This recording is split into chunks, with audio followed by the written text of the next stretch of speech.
Full moon. Ride's driving me to the airport. So, I'm going to be gone for 5 months. Are you going to miss me? No, it's party time.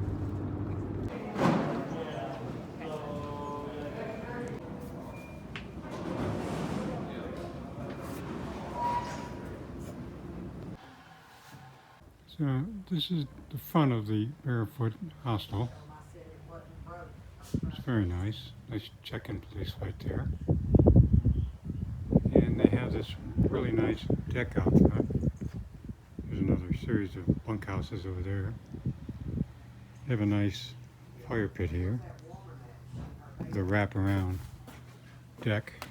And then a drop-dead gorgeous view. So this is going to be a good night here. It's a good start. And here's a view from the side of the Barefoot Hostel. It's the deck in the back of the main section of the hostel. Little picnic area. And a little bunkhouse way out in the distance with a hammock in front of it. And here's another little bunkhouse. Probably get 4 people in there, maybe 2 bunk beds, I think. Got a parking lot out there. And there's another bunkhouse over there. So plenty of space here. This is a great place. I'm really happy about my decision, or my brother's decision for me. This is really a nice hostel. Again, it's called the Barefoot Hostel. And I chose to stay here for basically 2 reasons. Number one, my older brother stayed here his first night when he walked the AT through Katahdin in 2008. And he recommended this place. Back then it wasn't called the Barefoot Hostel. It was called the Hikers Hostel. So change the name, but it still looks the same. There is another bunkhouse way down the highway, but it's being remodeled now, so I'm at the main building. The only problem with this place, would appear, is there really isn't a restaurant close by, and they don't have a restaurant here, but they do have frozen pizzas and assorted other snacks that you can eat. I think I even saw beer down there. So, yeah, this hiker doesn't do beer on the trail, so I'm not going to take advantage of that. But it's, as you can see, there's two bunk beds in here, so 4 people can cram in here. The lady at the front desk said that she didn't expect anybody else in my room tonight. There's some other rooms here, and you never know who's going to show up later at night in a hostel. So it's got a bathroom. It's let me take you in there. And here's the bathroom with a private privy and a shower.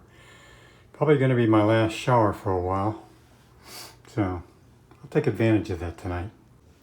The other reason I chose to stay at the Barefoot Hostel, besides the fact that my brother stayed here in 2008, is because of the name. As I've said several times in my pre-hike postings, I am a barefoot runner and an occasional barefoot hiker, and a long time ago, up until 2007, I was a barefoot ultra cyclist. So anything with the word barefoot in it is a natural attraction to me. So when I saw the name, I was immediately attracted to it. This place, when my brother stayed here, was called the Hikers Hostel, but I think the structure and everything is basically the same as this. And I also think they underwent some new ownership.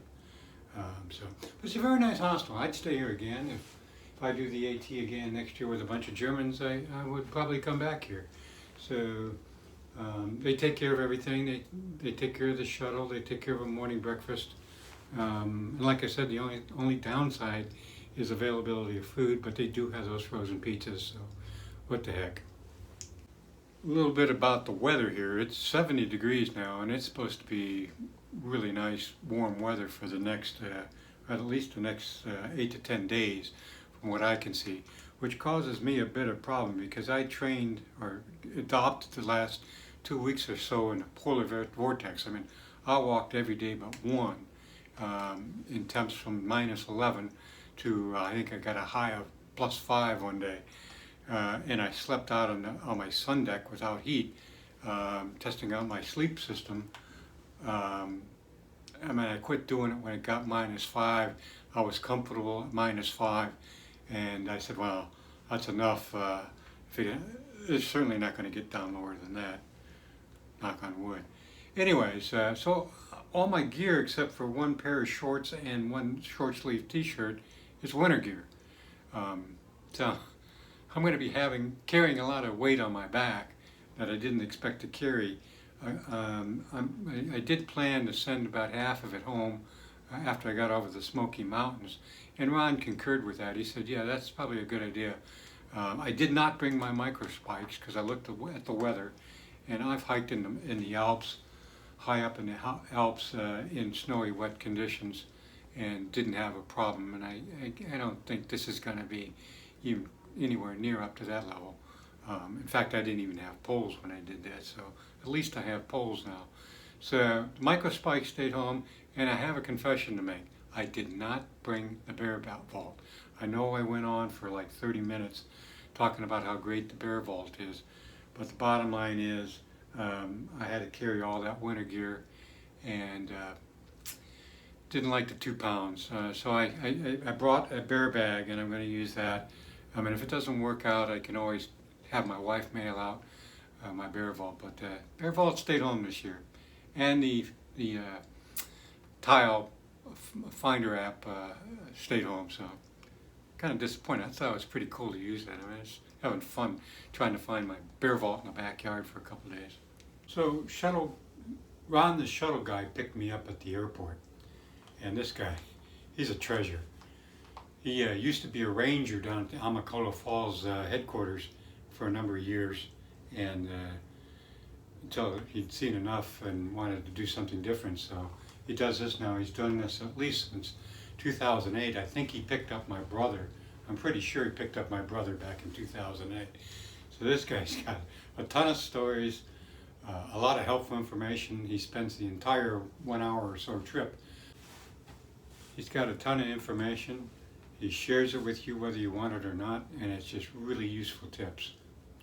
He did indicate that the massive bubble really started yesterday.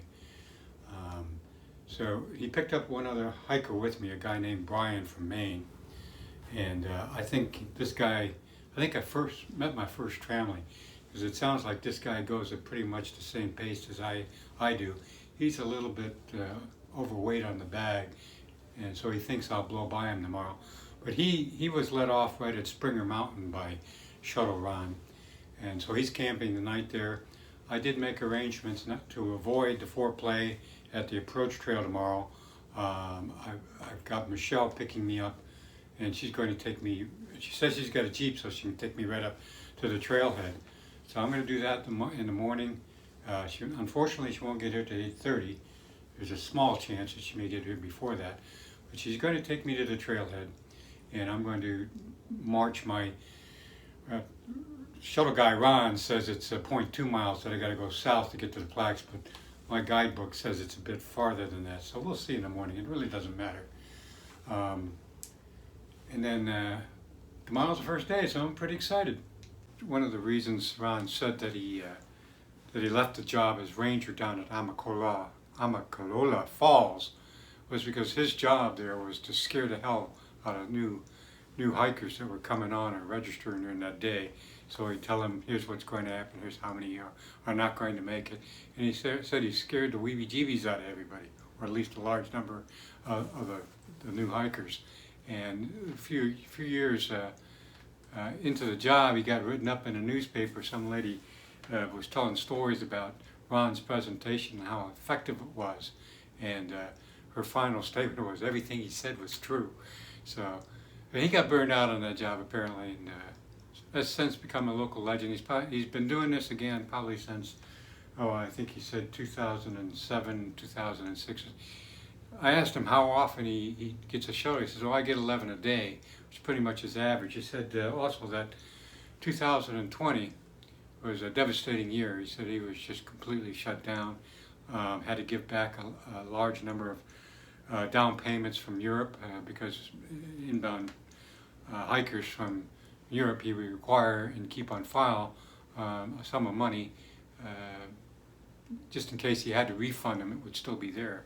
So he said last year was a pretty devastating year. This year is really looking up. He said the bubble's back, it's burst, and it's just loaded. That's one more reason why I didn't want to do the approach trail from Amicalola Falls, because he did indicate, a good percentage of those people won't make it up to Hawk Mountain Shelter at all. So Brian, the other guy that he picked up, and I both agreed, we're experienced hikers. Brian's done the AT before, I think he said in 2003, and I hike all over the world, so I'm not amazed or overexcited about touristy commercial type starts to trails. So he and I are both starting at Springer Mountain and trying to get ahead of the bubble. That's basically our strategy. I'm probably going to get the bubble tomorrow because he said the bubble started yesterday, but again, I walk pretty fast, and I walk a long way, so I'm pretty sure I'll be ahead of the bubble. Yes, I had to ask Ron a ton of questions, and unfortunately Brian was there, and Brian had a ton of questions too, and so I didn't get all mine answered. But one thing I asked is, you ever pick up somebody in the morning and then pick them up again in the afternoon of the first day? I said, oh yeah, all the time. He said, you would be surprised how many people come out here and totally unprepared and don't know what they're getting into. He did tell some rather amazing stories about rescuing people off the mountains, even up to 2 o'clock in the morning, getting a call to pick somebody up out in the middle of nowhere, and he says he complies with that. So Ron's a really good guy to know and have his number on file. I told him at the end when he dropped me off, I said, I could talk to you all night, but I know you got to go because he had another pickup. And I really like to talk to you again, but quite frankly, I hope I don't see you again until the next time I do the AT.